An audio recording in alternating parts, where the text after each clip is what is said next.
Shooting USA is brought to you by SnapSafe and the full line of Trek-Lite lockboxes. Affordable security for home or travel. Get 15% off with code SUSA15 at snapsafe.com. Well, here we go. It's time for another Shooting USA update.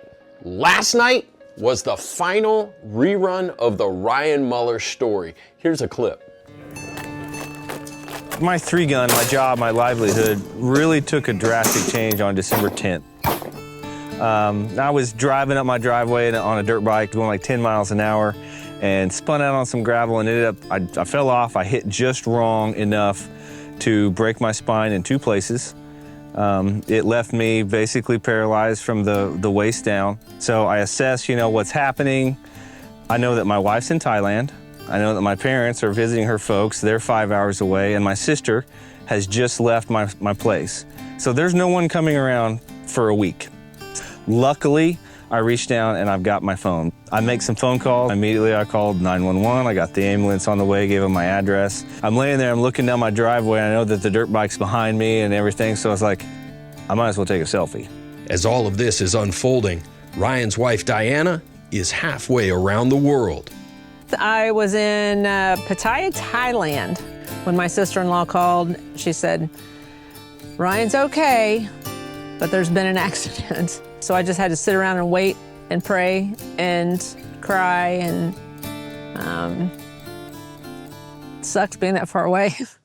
With Diana beginning the 26-hour journey home, Ryan is rushed into emergency surgery. I broke the vertebrae that controls some of your bodily functions. They didn't know if I would walk again, or if I did, how that would look like with braces and whatnot, or if I would have any bodily control. So it was grim. I did 2 neurosurgeries, so 2 spinal surgeries on my spine in the course of 3 days. They did one from the outside, and then they did another one from the inside of my chest cavity. It was remarkable to see Ryan making his recovery even last summer when we first saw him back out at the NRA's World Championship of Shooting. We just recently ran into Ryan at the Ultimate Hunter Rifle Challenge Invitational, and he hiked the entire course. Here's a clip.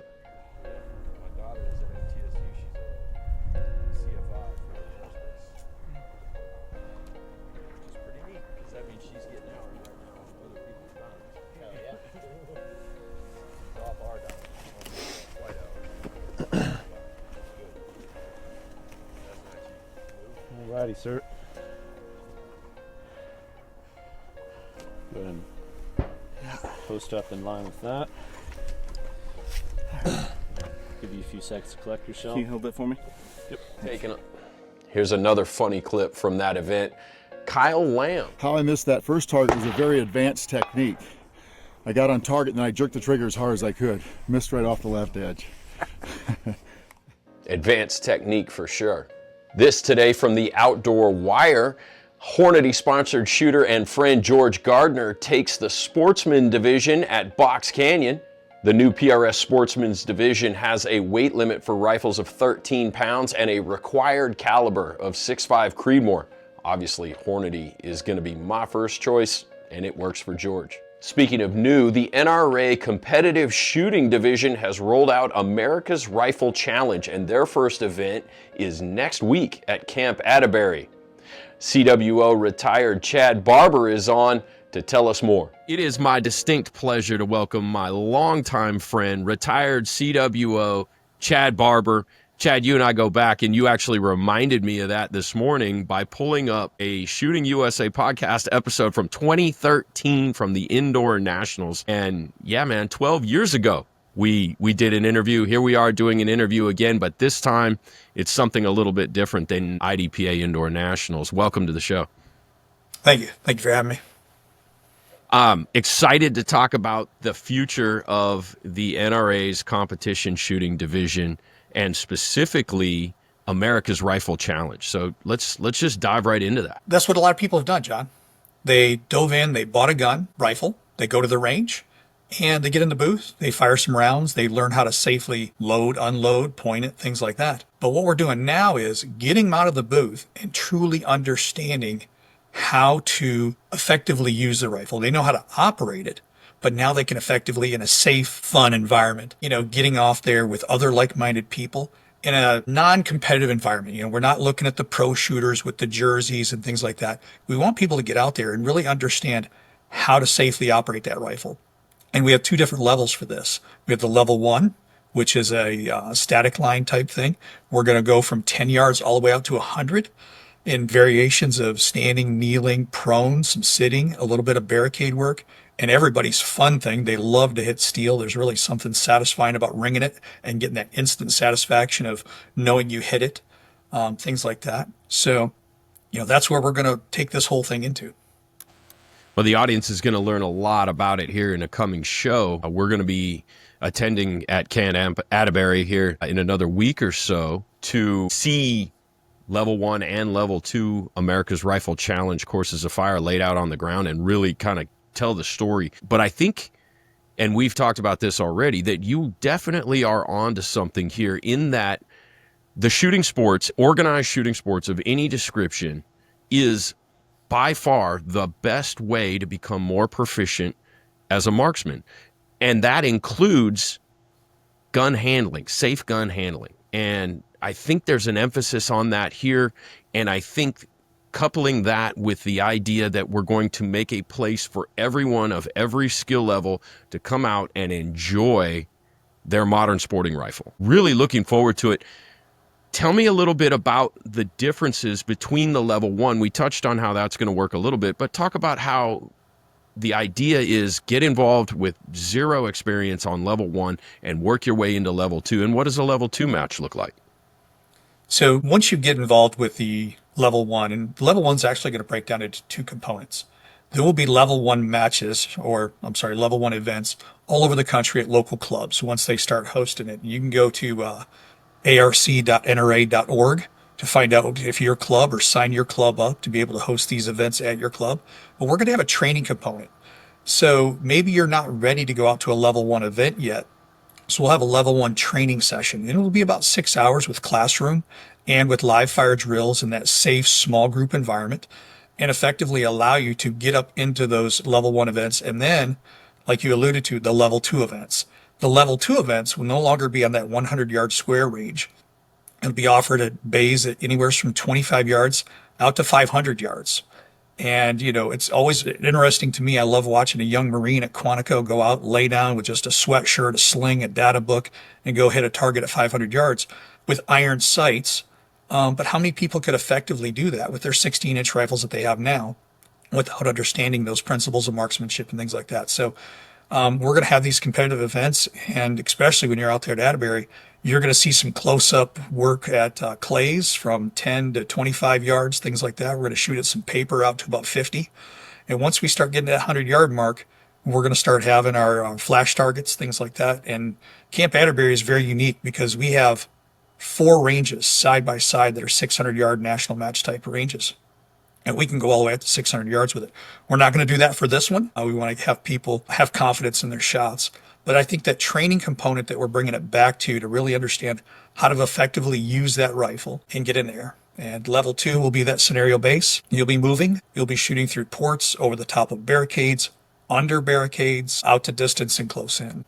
That's exciting. And we also kind of prepped this conversation a little bit talking about, and this is one of the questions that I wanted to pose, what are we doing for clubs that may not have the berms and the capability to capture centerfire rifle cartridges? And how do we accommodate places like that? How do we make this accessible to all ranges, especially those that don't have rifle capability? That was one of the premises that we started off with when we were writing the rule book a couple months ago.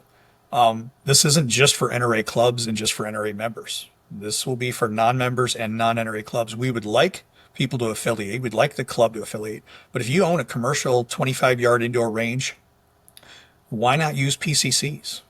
It's a lot more pleasant to shoot up against a wall if you're going from one side of the range to the other or next to a barricade, and not to mention just the affordability. But if your club or location or facility has, say, a several 25-yard or 35-yard bays, we want to be able to shoot at steel.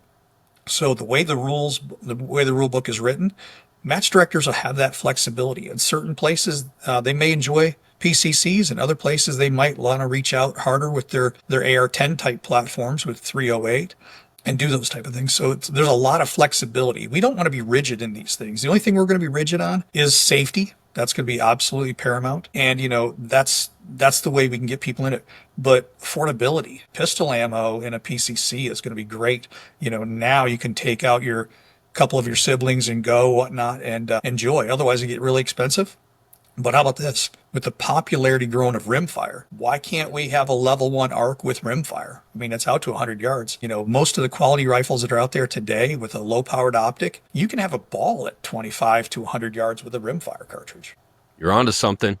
That, I think, as we continue to develop this and we see people enjoying it, and I'm able to create the Shooting USA coverage of it that will bring it to the audience, I think we're going to see people jumping in on this in a big, big way. And to reiterate, this is for everybody. This is not geared towards people who already have competitive, practical shooting experience. This is an entryway, a gateway, if you will, to organized competition in a friendly, safe environment, and that then benefits in the form of learning. That's the key element here that I want to drive home is this is about having fun, utilizing your rifle, honing and sharpening your marksmanship skills in a fun and safe environment. And there's no better way to do it than organized shooting sport competition of any description. But in this case, it's with the modern sporting rifle, the most popular rifle in America today. You can write that on a rock. I've said that before.